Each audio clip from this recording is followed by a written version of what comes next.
کہ میری بیوی بہت بد زبان ہے، میں کئی دفعہ طلاق دینے کی سوچ چکا ہوں، لیکن میرے 3 بچے ہو چکے ہیں، بچوں کو دیکھتا ہوں تو پھر میں اپنے صبر کا گھونٹ پی لیتا ہوں، ورنہ میرا جی چاہتا ہے اس کو ابھی طلاق دے کے گھر سے نکال دوں۔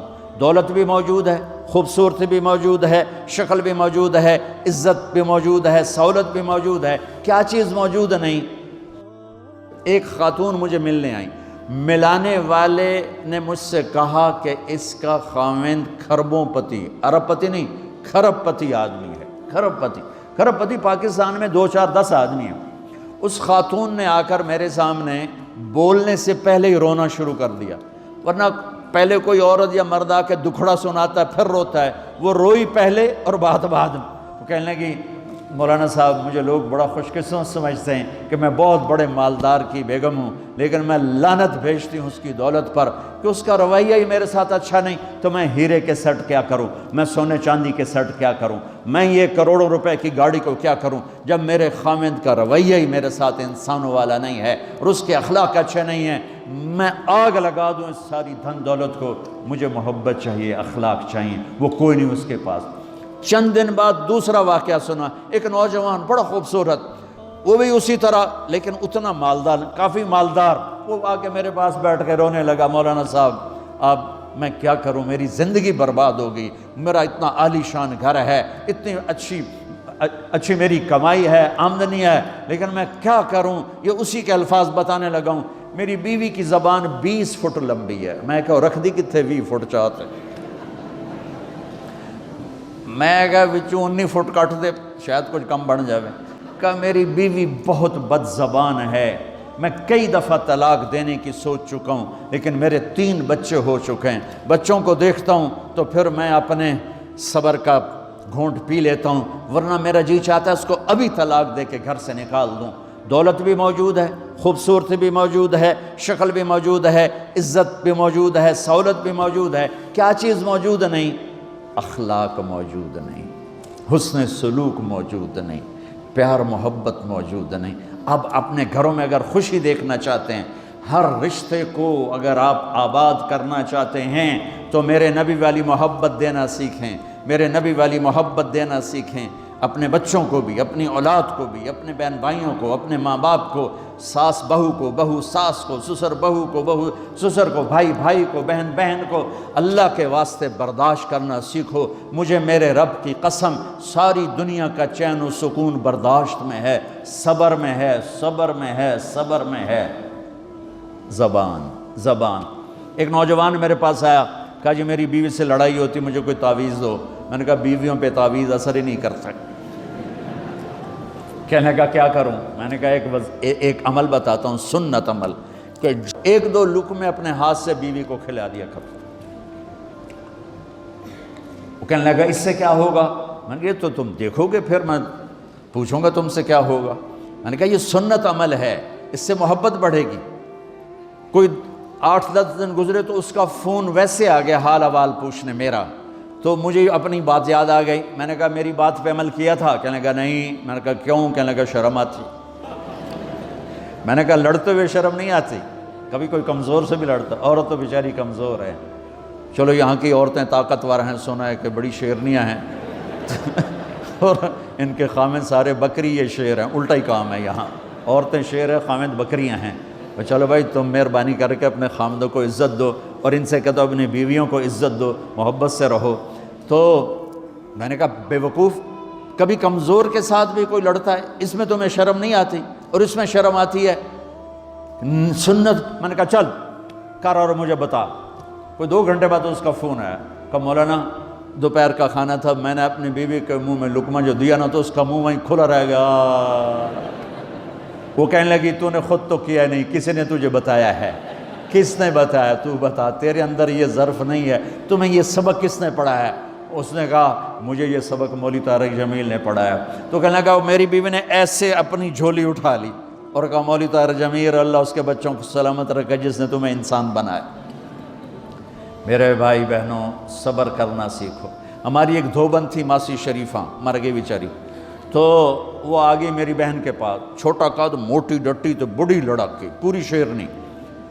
وہ آ کے کہنے لگی میری بہن کو، میری بہن تو انہوں چنگی طرح جان دی ہے، بی بی میری نوواں بڑیاں لڑدیاں، میں نے کوئی تویز دے ساریاں میری نوکر بن جانا۔ اب میری بہن کو پتہ تھا کہ وہ سارا لڑائی دا تماشا تھا ماسی شریفاں تو شروع ہوندہ، ادو تو ہوندہ ہی کچھ نہیں، بیچاریاں معصوم جیاں چھوٹیاں چھوٹی عمر دیاں۔ تو میری بہن نے ایک تعویذ بنایا اور اس کو یوں رول کر کے نا اس کو کماسی شریفاں ہن جس لے تیری لڑائی ہوئے نا اس تعویذ تو چک مار کے بہ جاؤنا ہے تے چھڑنا نہیں، جے تو چھڑیا تو مر جانا، انہوں پکا کر کے رکھیں۔ اس نے کیا کیا؟ ماسی شریفوں کو چپ کروایا۔ اب ہمارا دیہاتی ماحول ہے، تعویذوں کی بڑا عقیدت ہے، صحیح تعویذ تو اثر کرتے ہیں لیکن اکثر تو ہیرا پھیری والے بیٹھے ہوئے سارے ہی، تو اللہ ماشاءاللہ۔ تو 8ویں دن وہ آ گئی، بی بی تو بڑا چنگا تعویذ دیتا، ساری لڑائی ختم ہو گئی۔ کیوں کہ ماسی شریفاں چپ ہو گئی۔ تو میں ان ساری مستورات کو یہ تعویذ دے کے جا رہا ہوں، یہ سب لے لو، یہ مرد بھی لے لو، اور جب کوئی جھگڑا ہو اے یہاں رکھ کے چپ کر کے بیٹھ جانا، آپ کی لڑائیاں ختم ہو جائیں۔ اگر آپ بولتے رہے تو پھر لڑائی ختم نہیں ہوگی۔ میرے نبی کی زندگی سیکھو، معاف کرنا سیکھو، محبت دینا سیکھو، ایسا نہ ہو کہ دو آپس میں بولتے نہ ہوں، ایسی بد اخلاقی سے بچو۔ اور آخری بات یہ ہے، آپ اس ملک میں رہتے ہیں، اب یہ آپ کا ملک ہے، اگر آپ کے پاسپورٹ ہیں تو یہ آپ کا ملک ہے، اس کو، اس کے قانون کو عزت دو، اس کے قانون کو احترام دو۔ یہاں کی گورنمنٹ کے ساتھ مجھے پتہ چلا ہے کہ بہت سے لوگ ہیں فرضی بیمار بن کے وظیفے لے رہے ہیں، یہ حرام ہے، یہ دھوکہ ہے، یہ فراڈ ہے۔ جو حکومت آپ کی اتنی ہمدرد ہو کہ گھر بیٹھے آپ کو وظیفہ پہنچائے، آپ کے بچوں کے وظیفے لگائے، آپ کے وظیفے لگائے، انہی کے ساتھ دھوکہ کرنا ہے، انہی کے ساتھ فراڈ کرنا ہے۔ اللہ کی قسم یہ آپ اپنے ساتھ فراڈ کر رہے ہیں، یہ آپ اپنی ذات کو دھوکہ دے رہے ہیں، ان کو نہیں دھوکہ دے رہے، آپ اپنے آپ کو دھوکہ دے رہے ہیں۔ ایک سردار جی ریل میں چڑھا، ہنسی جائے، لوگوں نے پوچھا سردار جی بڑے ہنس رہے ہو؟ کہنے لگا ریلوے والوں کے ساتھ آج بڑا فراڈ کیا، چکر کا دے دیا، ریلوے کو چکر دے دیا ہے۔ سردار جی کیا چکر دیا ہے؟ کہنے لگا واپسی کا ٹکٹ بھی لے لیا ہے اور واپس میں نے آنا کوئی نہیں ہے۔ میں کہا سردار جی اپنے آپ نے چکر دیتا ہے تسی تو جتنی 2 نمبری کرنے والے ہیں یہ اپنے آپ کو چکر دینے والے ہیں۔ اللہ کے واسطے اس حکومت کا نہ ٹیکس چراؤ، نہ ایسی 2 نمبری کرو، نہ یہاں کی بچیوں کو دھوکہ دے کر کاغذ بنانے کے لیے شادیاں کرو۔ جب انگریزوں کی حکومت تھی انڈیا پر تو دلی میں ایک وہ پک پاکٹ رہتا تھا جیب کترا، اس کا چیلا شام کو 2 روپے لے کر آیا تو اس نے اس کو تھپڑ مارا، سارے دن میں 2 روپے۔ تو کہنے لگا استاد آج بڑا مال مارا تھا، ایک گورے کی جیب کاٹی تھی، بہت پیسہ تھا۔ جب میں 4 قدم چلا، سننا ذرا اس زمانے کے چور کا ایمان سننا، کہنے لگا جب میں 4 قدم چلا تو مجھے خیال آیا اگر قیامت کے دن عیسیٰ علیہ السلام نے میرے نبی کو گلہ دے دیا کہ آپ کے امتی نے میرے امتی کی جیب کاٹی تھی تو میرے نبی کو شرمندہ ہونا پڑے گا۔ تو پھر میں نے کہا میری وجہ سے میرا نبی شرمندہ ہو، میں نے جا کر اس کو واپس کر دیا، اے 2 روپے اپنے دے کپ کے لے آندے۔ تو اس نے اس کو 10 روپے انعام دیا کہ یہ 10 روپے تیرا انعام ہے۔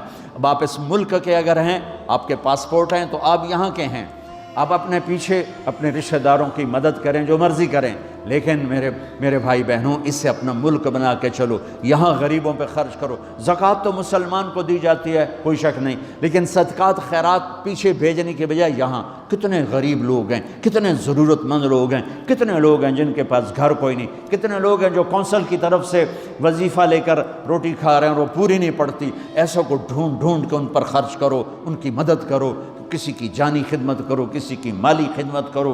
میرے نبی نے فرمایا ہر مسلمان کے لیے ضروری ہے کہ صدقہ دے، ہر مسلمان روزانہ صدقہ دے۔ تو صحابہ نے کہا یا رسول اللہ پیسے نہ ہوں تو آپ کہتے چلو کوئی بات نہیں۔ کہا نہیں سنو، آپ نے کہا بازار میں جا کے مزدوری کرے اور مزدوری کی قیمت وصول کر کے صدقہ کرے، صدقہ اتنا ضروری ہے، بلاؤں کو ٹال دیتا ہے، مصیبتوں کو ٹال دیتا ہے۔ تو یہاں رہنے والے یہاں کے قانون کا احترام کریں، یہاں کے قانون کو عزت دیں، اللہ کے واسطے 2 نمبری نہ کریں۔ دیانتداری سے چلیں۔ میرے نبی نے فرمایا میرا امتی ہر گناہ کر سکتا ہے، دو کبھی نہیں کرے گا، ایک جھوٹ کبھی نہیں بولے گا، ایک دھوکہ کبھی نہیں دے گا۔ تو اللہ کے واسطے دھوکے فراڈ سے چلیں۔ کہیں آپ لڑے ہوئے ہیں صلح کر لیں، پیار محبت دیں، معاف کریں، اپنے بچوں کو ٹائم دیں، ان کو اچھی تعلیم دیں، یہ اعلیٰ عہدوں پر پہنچیں، اعلیٰ جاب پر پہنچیں۔ ضروری نہیں ہے کہ تمہاری طرح مزدوریاں ہی کریں، ان کی تعلیم کا یہاں سکول بناؤ، یہاں کالج بناؤ، اپنے سکول بناؤ، اپنے کالج بناؤ، اپنی اولاد کو اچھی سے اچھی تعلیم دو کہ یہ آگے چل کے بڑے شعبوں پر اور بڑی جاب پر پہنچیں اور تمہارے لیے عزت بنے، باعث عزت بنے، باعث افتخار بنے۔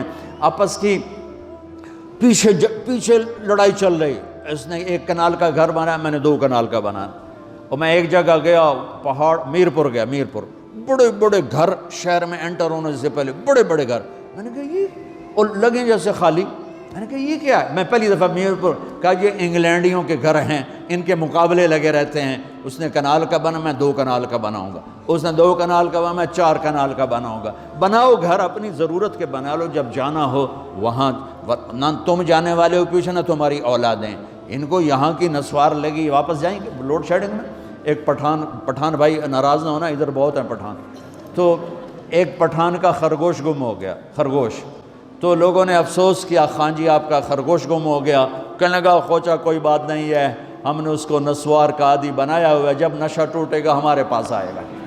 یہ تمہاری نسل اور تم انگلینڈ کی نسوار کھا کھا اب تم پاکستان جاؤ گے، ہندوستان جاؤ گے، بنگلہ دیش جاؤ گے، تم نے یہی رہنا ہے۔ اسے اپنا ملک بنا کے چلو، سنسیئر ہو کے چلو، اس کے قانون کا احترام کر کے چلو۔ یہاں غریبوں پہ صدقہ تو غیر مسلموں کو دو، ان کے دل قریب ہوں، ڈھونڈ ڈھونڈ کے دو، وہ تم سے پیار کریں، وہ تم سے محبت کریں، ان کے ہائے ہائے۔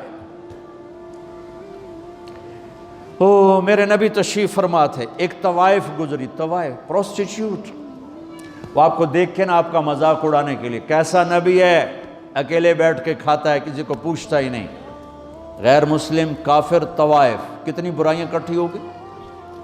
آپ نے کہا آ جا، وہ آ کے بیٹھ گئی، آپ نے کہا کھا، وہ تو آپ کا مذاق اڑا رہی تھی کہ نہیں ایسا نہیں کھاؤں گی، جو تیرے منہ میں ہے اپنے ہاتھ سے نکال کے مجھے کھلا۔ اس کا خیال تھا یہ مجھے ڈانٹیں گے، کہیں گے اس کو اٹھاؤ، 2 چھتر مارو، اس کو دفع کرو، میں کہوں گی دیکھو تمہارا نبی کیسا ہے، اتنا بد اخلاق۔ تو انہوں نے کہا نہیں، جو تیرے منہ میں ہے وہ نکال اور اپنے ہاتھوں سے میرے منہ میں ڈال۔ میرے نبی نے کہا یہ لو، آپ نے لقمہ منہ سے نکالا اور اس کے منہ میں ڈالا۔ اب پنجابی کی مثال ہے، کبے نو لت لگی اور سدھا ہو گیا۔ میرے نبی کے منہ کا لعاب جب اس طوائف کے منہ میں گیا، وہ ساتھ ہی کلمہ پڑھ گئی، ایمان لے آئی اور مدینے کی شریف ترین عورت بن گئی۔ میرے نبی تو اس طرح اخلاق والے تھے۔ یہاں تو نوکر سسٹم نہیں، میں پاکستان میں بھی روتا رہتا ہوں کہ نوکروں کے برتن الگ ہیں اور مالکوں کے برتن الگ ہیں، عورتوں کی نوکروں کی پلیٹ الگ ہے اور مالکوں کی پلیٹ الگ ہے۔ میرے نبی نے طائف کے کافر آئے، روزانہ ان کے ساتھ بیٹھ کے رات کو کھانا کھاتے تھے، ان کا جھوٹا کھاتے تھے۔ یہ اخلاق تھے جس نے انہیں کلمے میں داخل کر دیا۔ نجران کے جوڑ نظر آئے گا، اور میرے رب کی سنو، ان استقالنی عقلت لا، تو توبہ توڑ کے لے آئے 1 دفعہ یا 1000 دفعہ، ایسا جوڑوں گا کہ جوڑ نظر ہی نہیں آئے گا، بے جوڑ کر دوں۔ اور یہ تیرے کرامن کاتبین کو بھی نہیں پتہ چلے گا کہ یہ توبہ ٹوٹی ہوئی ہے اور ٹوٹ کے جڑی ہے یا ٹوٹی نہیں۔ اللہ ایسی توبہ ہماری قبول کرے گا۔ جب ہو توبہ کرو، جب ہو توبہ کرو۔ تو نیت کرتے ہو توبہ کی؟ اگر ہم نے سچے دل سے کر لی تو اللہ کی قسم یہیں بیٹھے بیٹھے ہم سب ایسے ہو جائیں گے جیسے ماں کے پیٹ سے نکلے ہوں۔ اور پھر اگر ٹوٹ جاتی ہے، وہاں جا کے ٹوٹ جاتی، پھر کہنا یا اللہ میری توبہ۔ ماں تنگ آ کے شاید بچے کو مارنے لگ جائے، لیکن میرا رب کبھی تنگ نہیں پڑتا، جب بھی جھکو گے معاف کرے گا، جب بھی جھکو گے معاف کرے گا۔ اللہ تعالی ہمیں توفیق دے۔ تو میرے ساتھ کہو یا اللہ میری توبہ، پھر کہو یا اللہ میری توبہ، پھر کہو یا اللہ میری توبہ۔ اب اگر دل سے ہے تو سب معاف ہو گیا۔ آپ سب کو مبارک ہو۔